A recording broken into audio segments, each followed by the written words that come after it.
Le Paris Saint-Germain s'impose 2 buts à 1 face à Auxerre et conforte sa première place qui est quasiment synonyme de titre de champion. Salut à tous les gars, c'est Asdial, on se retrouve pour une nouvelle vidéo, un nouveau débrief et on va parler un petit peu de ce PSG parce que je vais pas vous mentir, il n'y a pas grand chose à dire. Le match honnêtement, voilà, encore une fois, c'était pas un très bon match de foot. J'ai pas particulièrement aimé la prestation, voilà, je vais pas vous mentir, je suis un peu blasé honnêtement. Quand tu passes de Manchester City, même quand tu regardes le Barça, le Real, d'autres équipes où il se passe des choses, tu sens quand même un petit peu d'intensité, tu regardes des matchs de PL, voilà, même limite des matchs de Serie A, voilà, j'ai zioté vite fait aussi le Napoli-Inter. Voilà, t'as l'impression que tu regardes des matchs de foot et puis après t'as les matchs du PSG où ça joue un peu, puis après ça arrête de jouer, et puis ça rejoue un peu, et puis après ça stoppe complètement de jouer pendant une demi-heure, et puis après on essaie d'accélérer un peu, enfin bref. C'est le PSG. Bon, il reste encore 2 matchs de Ligue 1. Normalement, le PSG est champion. Voilà, c'est quasiment sûr parce qu'on a 6 points d'avance. Il reste 2 matchs et on a plus 15 ou plus 20 de différence de but par rapport à Lens. Donc, à part si on perd 10-0 les 2 derniers matchs, normalement on est champion. Bon, que dire? Bon, on va commencer directement la vidéo, on va attaquer le débrief. N'hésitez pas, avant qu'on rentre dans le sujet, le petit like, le petit commentaire, le petit partage. Ça fait toujours plaisir et ça aide énormément la chaîne. Bon, commençons. Rendons à César ce qui appartient à César. Kylian Mbappé, malgré tout, a quand même mis doublé en 2 minutes. Donc voilà, donc honnêtement, hein, si le match aujourd'hui il avait duré 15 minutes, je vous aurais dit le match du PSG, nickel. Malheureusement, un match de foot, ça dure pas 15 minutes, en tout cas pas, pas à ma connaissance. Mais ouais, les 15 premières minutes du côté du PSG étaient très bonnes, ce qui nous permet pardon, d'inscrire deux buts assez rapidement, un doublé d'Mbappé, ce qui nous permet de mener 2-0. Et puis après, c'est petit à petit, c'est l'intensité, ça descend tranquillement. Auxerre a commencé petit à petit à prendre un petit peu l'ascendant. Je vais aussi quand même glisser un petit mot. Mbappé, le premier but, il est vraiment incroyable. Honnêtement, Mbappé, on l'a beaucoup critiqué pour plein d'aspects. Il y a un truc sur lequel on peut pas le critiquer, c'est que cette saison, il est pas là. Honnêtement, on n'est pas champion. Après, s'il est pas là, peut-être que l'équipe joue mieux aussi. C'est ça qu'il faut se dire. Mais avec cet effectif-là, cette équipe-là conçue autour de lui, honnêtement, il a quand même répondu présent. Là, j'ai vu, il va peut-être, il faut qu'il inscrive encore 3 buts et il battrait le record du joueur français qui a inscrit le plus de buts sur une saison. Là, actuellement, il est à 49 buts, si je me trompe pas. Ou peut-être que c'était avant le match et là, du coup, il est à 51. En tout cas, en Ligue 1, là, il est passé à 28. Normalement, il devrait finir meilleur buteur. Donc bon, malgré tout, malgré la tonne de défauts qu'a Kylian, rendons-lui quand même un petit hommage en disant que malgré tout, statistiquement parlant, sa saison est bonne. Après, dans l'attitude et dans d'autres trucs, bon, c'est pas toujours ça. Aussi, en même temps, je j'ai pas mis d'image de Messi, donc je vais le faire en parlant d'Mbappé. Messi qui a mis sa 16e passe décisive, qui va sûrement du coup, il lui en manque 2 et il battrait le record qui appartient à Di Maria qui est de 17 passes décisives sur une saison.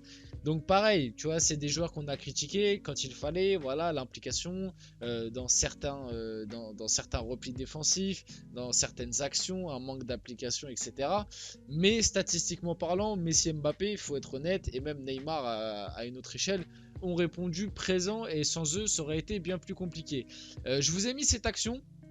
Donc ça c'était après le 2-0. Pareil, un beau débordement d'Mbappé qui va faire un centre. Malheureusement, Ekitike qui rate complètement la mire. Et je vous ai mis ça pour parler un petit peu d'Ekitike parce qu'en fait, ce gars commence de plus en plus à me faire de la peine. Je vous dis la vérité. Au début de l'année, j'étais très très critique envers lui.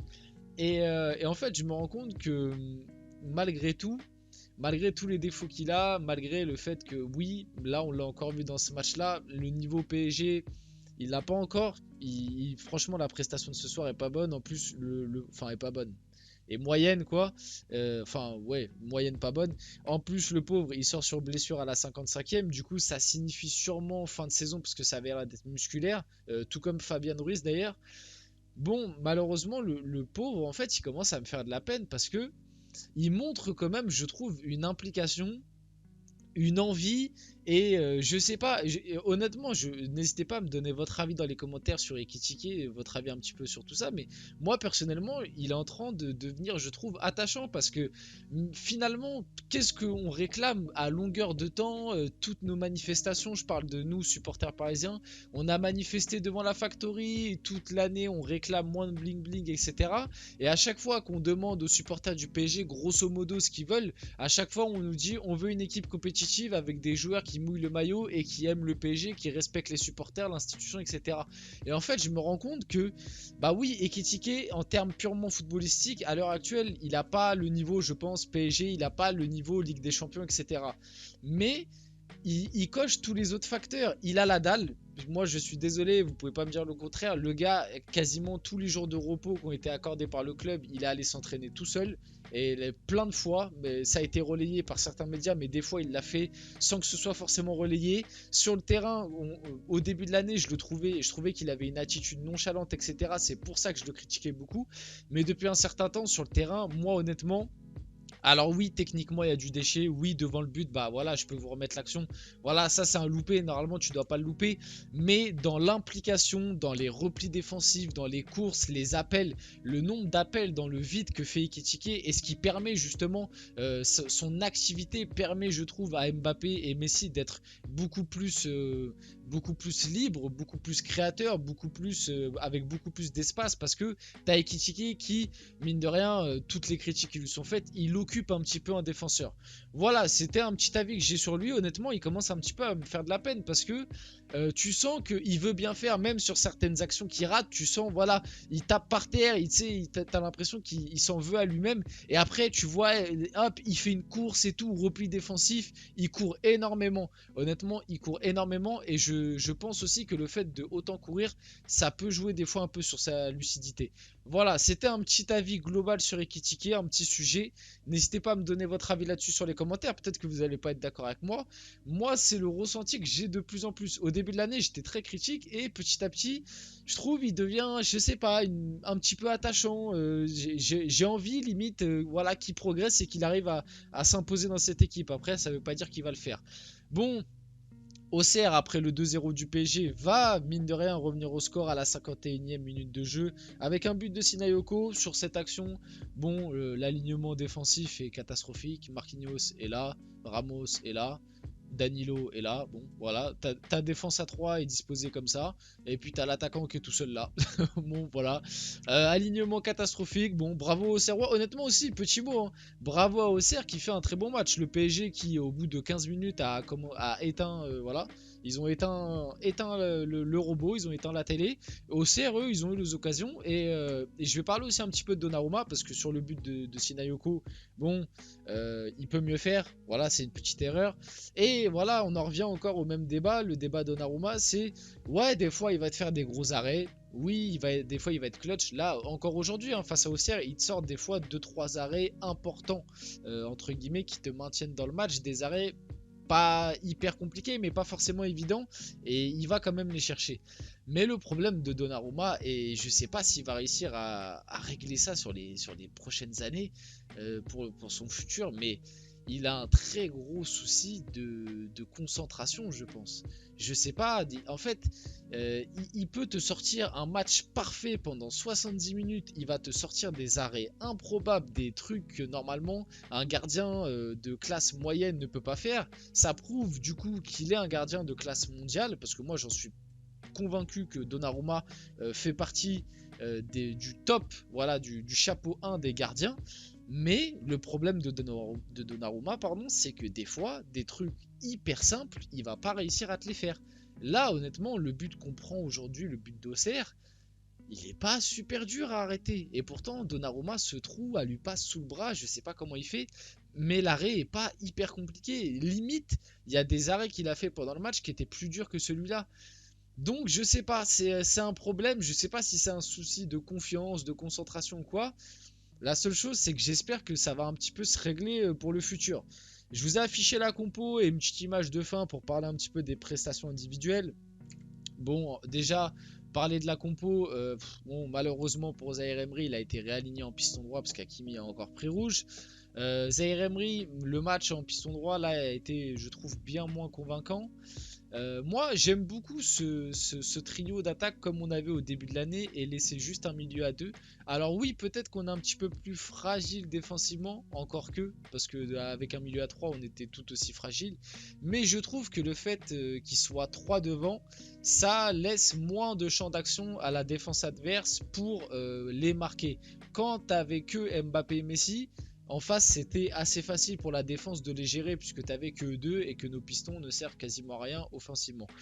Parce qu'on joue très peu sur les côtés et on n'a pas de vrai neuf qui peut reprendre des centres.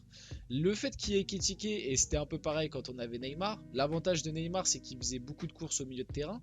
Mais là avec Ekitike, comme il presse énormément et qu'il fait beaucoup d'appels dans le vent, il libère des espaces pour les deux autres. Donc moi je trouve ça intéressant.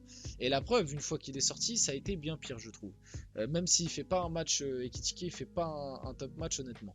Défensivement ça a été très compliqué. Ramos, le match est pas bon je trouve. Marquinhos ça a été limite, même s'il y a 2-3 interventions pas mal.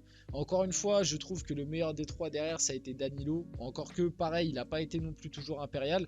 Je trouve aussi à noter que Bernat revient à un très bon niveau.